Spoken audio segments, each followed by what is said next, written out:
The following is a special presentation of the First Horizon Green Sports Zone. This is the Gary's Paint and Body Shawn Jones Show.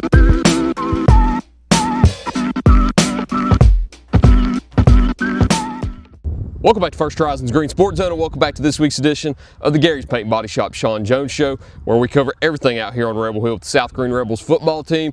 We'll recap last week's big win over Cumberland Gap as the Rebels picked up another Region 1 2A win, and Coach Jones here got his 100th career win as Rebels head coach. We'll talk about what they did on the bye week this week after this quick break, so stick with us and we'll talk about both of those things here on First Horizon's Green Sports Zone. The Gary's Paint and Body Shawn Jones Show, brought to you by IHOP at Davy Crockett TA Travel Center, Ashley Drug Center, Gateway Ford Nissan, Tommy's Plumbing, by Gary's Paint and Body, and by First Horizon Bank. Here's a twist on your typical banking options. What if instead of choosing between a big bank or a small bank, you had one bank that's the best of both? That's First Horizon. Big bank muscle with small bank hustle. Big bank convenience and small bank connection. When the best of big meets the best of small, you get it all. To help you on the road to your horizon. First Horizon Bank. Welcome back to First Horizon's Green Sports Zone, and welcome back to this week's edition of the Gary's Paint and Body Shop Shawn Jones Show, where we cover everything atop Rebel Hill with the Rebel football team. As always, I'm joined here with South Greene head coach Shawn Jones. Coach, how you doing today? Doing great. It's a little chilly this morning. Yeah. Warmed up a little bit right now, so that's why I let everybody know that we're in our warm outfits today. Right. Usually you've got your short shorts on, but today you got the long johns on. Yeah, we got the pants on and the hoodie, so yeah, it's a little chilly out here this morning, but hey, now if you've been back this afternoon, you may have had that stuff on, but not right now. Hey, we'll get to shed it all off tonight. You going to any football games tonight? No, I don't think so. We was gonna go watch Concord, but I got their coach called me that they play a home school and he didn't think it'd be much of a game, so probably just chill at the house tonight. Kind of rest up. Been a great week, off week, but probably just stay at the house. Rare Friday night at the house in October. That's it. And of course, with the win over Cumberland Gap, we'll talk about how you gained another home game here. You hosting the first round of playoffs now after getting that win, a big 55-6 win up there in Harrogate over the Panthers. So from start to finish, you controlled the game really well. We talked about it on the Relentless Rebels interview that you score on the first offensive possession, second offensive possession, you score on the first play. You have 2 defensive touchdowns, hold them to under 200 total yards. So what did you like about how you performed up there on Friday night? Well, we just felt like we had another complete game. That was the thing about it. We come out hungry. We kind of felt like, and that's okay at South Greene for a lot of years, until we get late in the season and everybody says, oh, South Greene, we're sitting here 6-1. We were kind of upset for the game. Their coach made the comment last week that on defense we wasn't as big as we were, and I'm like, dude, what film you been watching? We're just the same size we always are. We're not really that big in the first place, and then he said he was excited to play us, so that there tells you they feel like they got an opportunity to beat us, and we wanted to make sure early that wasn't going to be the case, and when we did that, we come out and we established things early, and it's kind of funny, I guess their coaching staff and everybody's all laughing and everything for the game, and when you beat them like that, they're kind of upset. We're like, for us, what did you expect? But anyway, it was a big win. Like I say, the biggest thing about last week was we assured ourselves a home playoff game, whether you're 1 or 2 seed. That'll be determined here in a few weeks, but that was the biggest thing, is getting that conference win and getting that home field. And of course, those seniors want that extra game here at home because they don't want that Happy Valley game at the end of the year to be the last game they play here at home. So no matter what happens against Happy Valley in Week 11, win or lose, you stay here for another home game in the first week of the playoffs. And another big thing from Friday night, of course, getting that region win was the biggest thing, but you entered rarefied air as becoming only the 3rd coach in county history to reach 100 career wins. 3rd all-time on the county list now. You reached that century mark. I know you've been asked about it 100 times by now, but you've had time to kind of sit on it for a week now and relish in it. So how does it feel to reach 100 wins in your career? Biggest thing is how many games it's taken to get there. I think almost 200 games I've coached in, and I look back and it don't seem like that. So that's the biggest thing, when the first time around I was head coach, we had some up and down years when I first started out. I think we had some good years and we had some lean years there. But really, when I come back, I think this is year 7. We've really, I think we average winning. I think our worst year was 6-6, and most other years we win 8 ball games. So that's where we got all the wins. And so I owe it all to these kids. And it's like I said before, every one of those 100 wins, I ain't done any of them. I ain't played, I ain't took the first snap. It's all about the boys that's out there playing. And kudos to those guys over the years that I've had. My first win, Coach Wright was on that team. That's kind of special. He was with me Friday night as one of my assistant coaches, and that was big. And it's kind of funny. He made some comment about, it was just week number 99. Actually, COVID year, the last time I went to Cumberland Gap last year, I had COVID, only game I've ever missed, and he was the acting head coach, so he said he gets that win. But I think it's different. I think whoever's head coach, so he's trying to say that was just 99. But anyway, it's special. Having my wife and my son there, that was big. And again, just I feel really blessed. The South Greene community's being special to me. My first public apology, Dr. Will Hoyt gave me the opportunity second time around. The reason I say that, I inadvertently called her Dr. Wright last week, and of course I got that phone call that night after she watched the show, and I didn't realize what I'd said.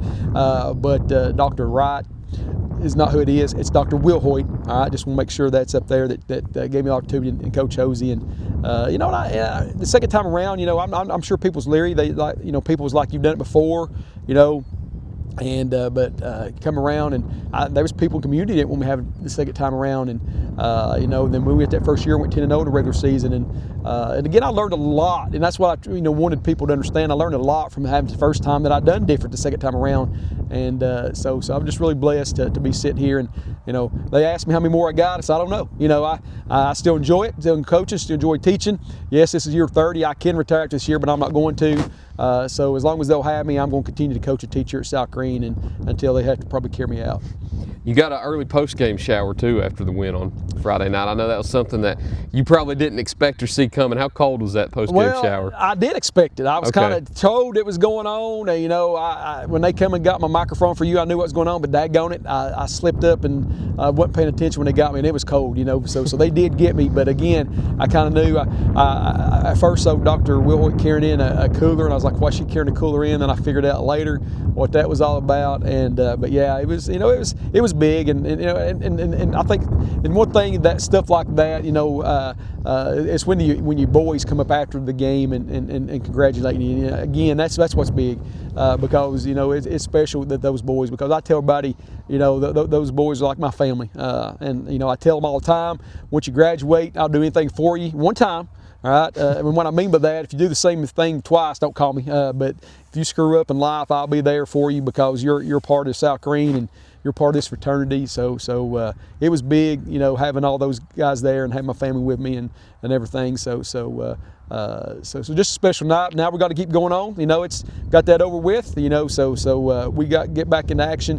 Had this off week this week, and we'll get back in action next week. I was hoping you wouldn't figure it out whenever I had them go grab your mic, because I didn't remember that you had the mic on, because they had asked me, like, are you going to record us pouring water on him? And I said, well, sure, of course. But right before you ran the last play, I think you called a timeout with 4 seconds, and you ran one more play and kneeled it down, and I remembered that you had the mic on. I didn't want the mic to get fried, I told one of them, hey, go get it. I don't care what excuse you got to make. Well, they said you were leaving early. That's what the excuse they gave me. I was like, okay, and that's what they told me. But again, I still wasn't thinking at that point about that but again, it was good. They got me. But anyway, it was special that night. I think Simon Burns actually came up with the excuse that I was leaving early, so shout out to him for that. Coming up with that. Yeah, West come and got it. 324 total yards. You allow them to only 182, and you had a plethora of players that contributed and chipped in the other night. Of course, we have the three-headed monster and the triple threat in the backfield that I always talk about with Nash Rader, Trip Neese, and Charlie Lane, and we'll talk about them in just a minute. But one player I want to talk about that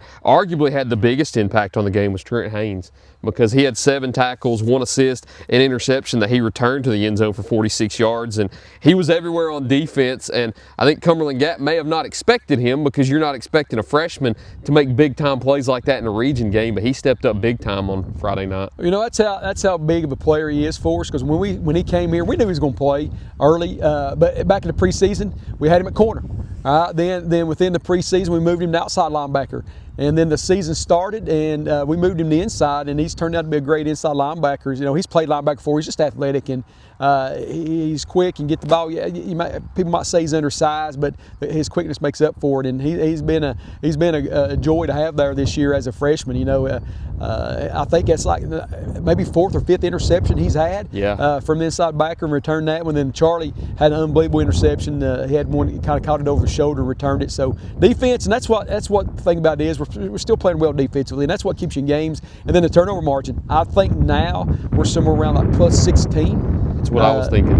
Plus 16, if I'm not mistaken. So that's huge, and you're going to win a lot of ball games when your turnover margin is that. So I don't know if I've ever, since been head coach, had it that high. I think we've had it in the teens before. I know we have, but at plus 16 is pretty impressive with the turnover margin we have. We're just not coughing it up and getting turnovers. So that's big, and that's going to be big if we can continue to do that, because we're going to end the stretch here, 3 big games, 3 tough games here before we get in the playoffs. So it was big defensively, and then Trent played really well the other night. And then looking at the offense, Nash Rader 122 yards passing with 2 touchdowns, 81 rushing with 2 more touchdowns, 4 combined touchdowns.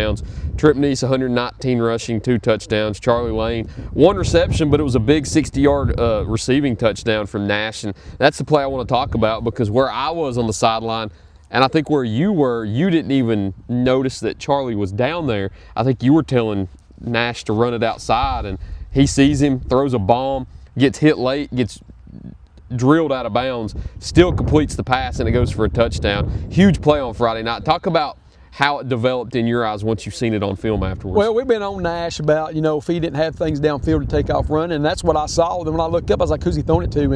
And even when you go back and watch it on film, it's really impressive. Charlie, he made a heck of a catch. He was right there with like 2 or 3 guys, and Nash told me after, I said, what'd you see? He said, I saw Charlie back behind the guys. And so he slung it as he was. And actually, if it would have been incomplete, or if something happened they'd intercepted, we had the ball back because they called a late hit on Nash there. So that was just a big play. Nash has got that ability to do that. And of course Charlie back there. So it was a big play, like you said. I thought he was going to run it, and when he slung it, I didn't know who he was slinging it up to. So that was a big play for us, and a big play that night. But again, that's what those guys can do, and that's what we asked for. And again, I keep going back. Why? Sometimes in life you look, you get nervous about something, you think about something, you wonder why. And the whole preseason, going that first game, really nervous because we hadn't scored an offensive touchdown. And like I say, 22 points is the lowest we've scored all year, and probably averaging 35, 36 points a game, maybe a little bit more than that. So our offense is playing well. We just got to continue it. Both sides of the ball, complementary football. You hear coaches talk about that all the time. That's the way you're going to win ball games is continue to do that. And talking about how explosive Nash is, he had a 16-yard and a 59-yard rushing touchdown. That's 75 of his 81 yards right there went into the end zone. And then Tripp also 119 rushing. He had a 40-yard and a 44-yard. So just shows how explosive the team can be. Charlie also, that 1 reception for 60 yards and a touchdown. Even further in my point, even more, is you had Lucas Couch, who had 2 receptions, and one of those went for a 51-yard touchdown. He finally got a taste of the end zone on Friday night. That was special for him because it wasn't a deep ball like I think some had been thrown to him this year. It was a little route where he was open on the sideline after Nash had scrambled, and he weaves in and out of blockers and finds the end zone. So how special was that the senior finally got into the end zone? That's big. Lucas has been wanting to get in the end zone, and he made a good play there. I think he kind of, Lucas probably laughed at this, kind of juked the little guy there on the sideline and made him miss. So that was big for Lucas, and we was happy he got in the end zone. So he's had, I think, 2 2-point conversions. I know he's had 1. 1 at West Greene, I remember. Yeah, and I don't know if he's had. I think he maybe had another one. So that was big. Getting him in the end zone. So good for Lucas and his catch of the night. A big night on Friday night up there at Cumberland Gap. You pick up your 100th win. The Rebels improve to 6-1 on the season. 2-0 within Region 1 2A play that sets you up with that potential game with Happy Valley in Week 11 for the Region Championship. A lot of different touchdown scores, both offensively and defensively. Moving forward now, you just finished up with the bye week now. This is a rare interview where we do one on Friday, and it'll be recorded and released earlier in the day. So right after the break, we'll talk about the bye week that they had, talk about everything the Rebels have done since Friday night with Cumberland Gap. But as always, we need to get a break in first and see a word from our sponsors. So thank you to them for being loyal to us here at First Horizons Green Sports Zone. We'll see you right after the break. Here's a twist on your typical banking options. What if instead of choosing between a big bank or a small bank, you had one bank that's the best of both? That's First Horizon. Big bank muscle with small bank hustle. Big bank convenience and small bank connection. When the best of big meets the best of small, you get it all. To help you on the road to your horizon. First Horizon Bank.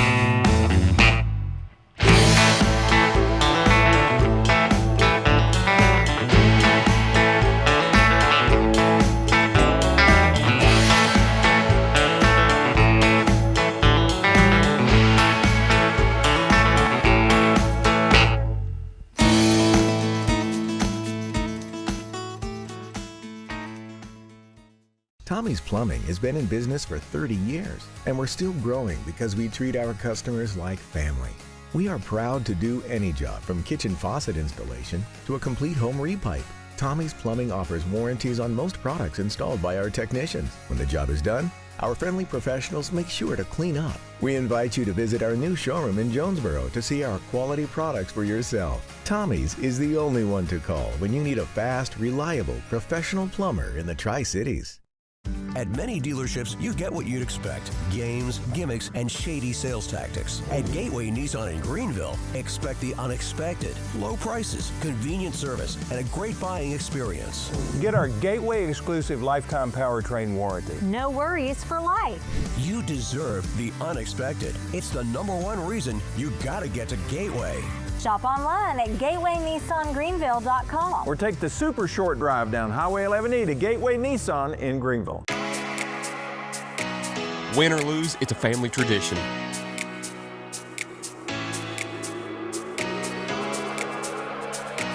"24-hour hot breakfast, cold drinks, and a table big enough for the whole team, or just your team."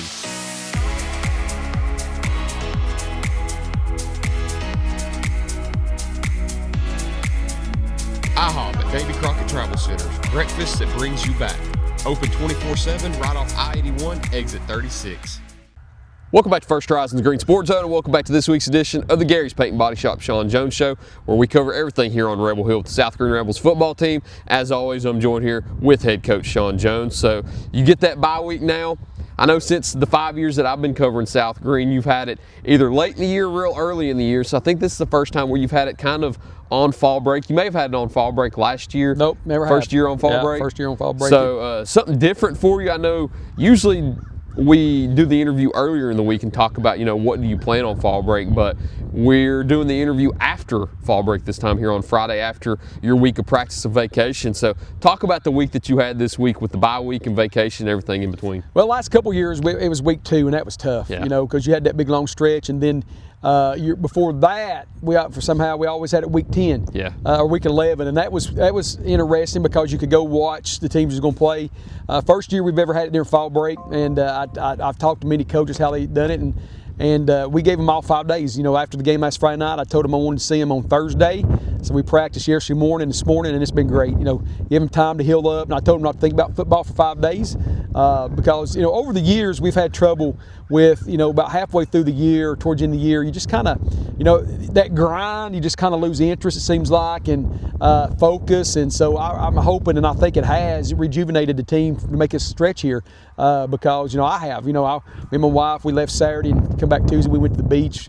And it was raining and stuff, but we just kind of chilled out and just took my mind off everything and come back ready to go on Tuesday. And so it's been fun, and interesting. And I think we're ready to go. After the practice, this new practice we've had, I think it's going to work out doing this. But we've got 3 more tough games.